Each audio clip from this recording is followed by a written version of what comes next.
Alright, this is a video about the GTO clutch and flywheel, 2004 to 2006. So there's two versions.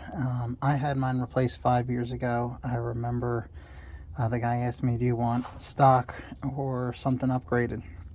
I remember telling him I wanted stock because I was trying to keep the cost down. It was already like $2,000 because he was replacing the master, slave, and the clutch. And it was like December, something was cold. I didn't want to do it in my driveway, nor at the time that I don't know if I could have accomplished it. Maybe I could have, would have been a pain. So anyhow, he put in the, that's what I was under here trying to determine. He put in the LS1, and the way you can know, I don't know if it's going to focus on there, but this is the bell housing.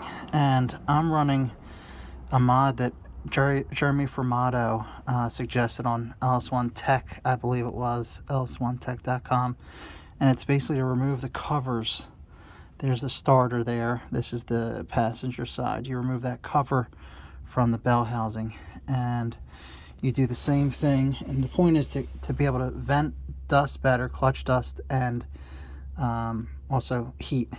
Because all that's there stock, I have very little room under here, but all that's there stock is that little vent hole, which does little nothing. And I had all kinds of clutch problems leading up to that clutch replacement. My clutch fluid was always dirty.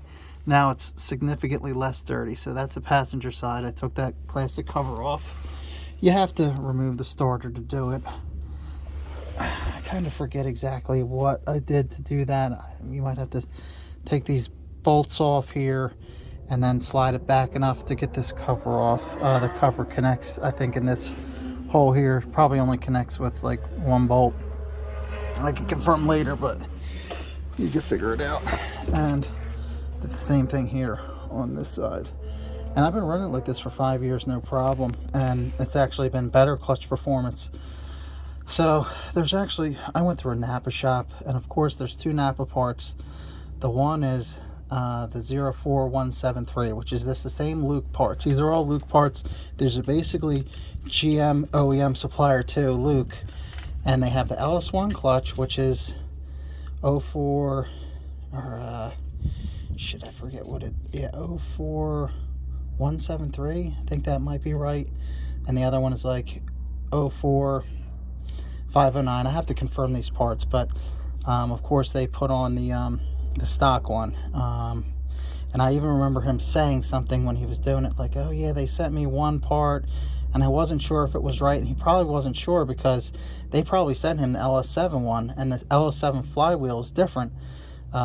It has, like, you know, raised parts on the back of it, and he probably compared it to what I had in here, and the flywheel didn't match. So he's like, oh, I better get the other one. I think that's what he did. It's been 5 years and I forget, but he definitely used the LS1 version, which sucks because at the time I wasn't really into mods, but now I maybe want to put like heads and cam, and the LS7 would have been perfect for that. But now I have the LS1 in here.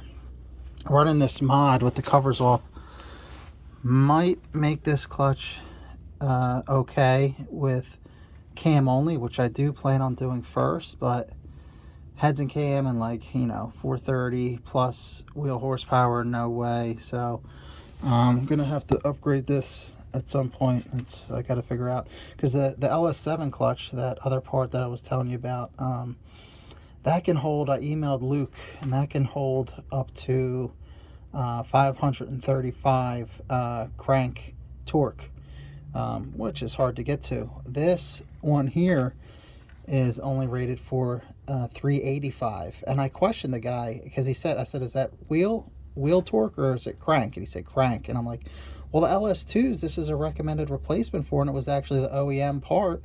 Why would they use something that's only rated 385 when the LS2 comes from the factory of 400 torque? And he's like, well, that's the minimum we have to say. It could probably hold more than that, but, you know, if it's slipping at some point lower, that's the point we have to go with. If it could possibly slip at 385, we have to say that, but it probably could hold for more. And he's like, it's the disc that's rated for 385. He's like, the pressure plate and other parts are rated for higher, but we have to go with what the lowest is, which is the disc. So, you know, that sucks. It's only 385, and what he said, it's crank. So that's that. Because I wanted to, like, turn this to see what flywheel I had.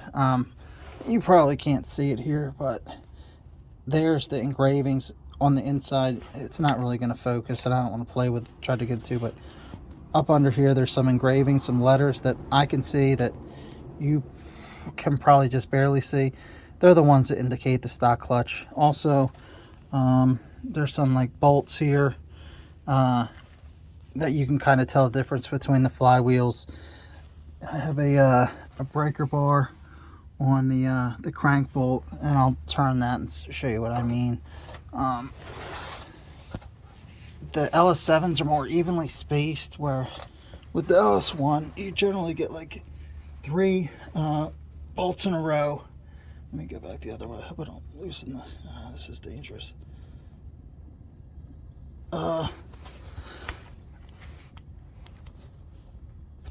Usually get 3 in a row like that, so I'm not counting that real little small one next to there, but you get a lot of these 1, 2 with the screw in the middle, and then the third one way up at the top, and they're spaced like that all the way around. If it was the LS7 clutch, you'd have like that one on the bottom and then the one on the top, and they're pretty well evenly spaced out all the way around. It's not like groups of 3 like this is. So that's that. This is the LS1 clutch, and it is my fault because I told him to go with that. You could see what I mean about the 3 on this side a little easier. You see the one hole is actually, Jesus, this doesn't show it too well. If I get too close, it's not really focusing on it, but there's a hole up there and then another one there, and if I got up a little bit, there'd be another one down. I think it's just barely seeing it there. So that's the 3 that I was talking about, 3 in a row. If I has the 3 in a row like that here, I'll just turn that slowly. There's the 3, if you might be able to see it better now. It doesn't really focus well, but the one in the middle has the bolt hole. Then you have one at the top and one at the bottom. The rust kind of, disguises it a little bit. But anyhow, go with the LS7 clutch.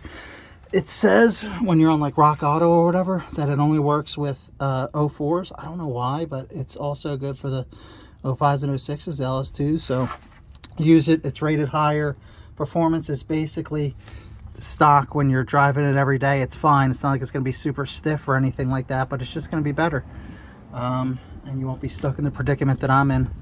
So, yeah, like and subscribe, guys. See you.